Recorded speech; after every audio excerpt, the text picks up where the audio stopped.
చరిత్ర కడుపున పుట్టింది ఉద్యమాగ్ని శిశువు, అది తెలంగాణ తల రాతను మార్చిన నవవసంత ఋతువు.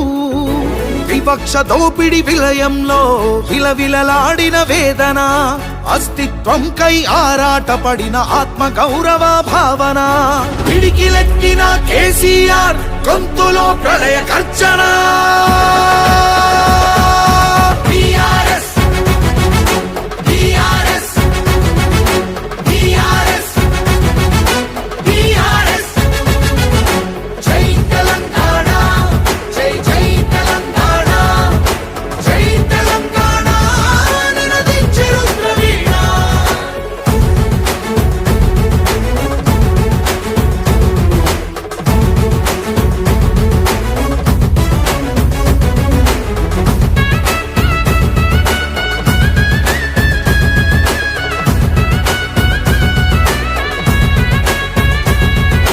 నిధులు నీళ్లు నియామకాలు అన్ని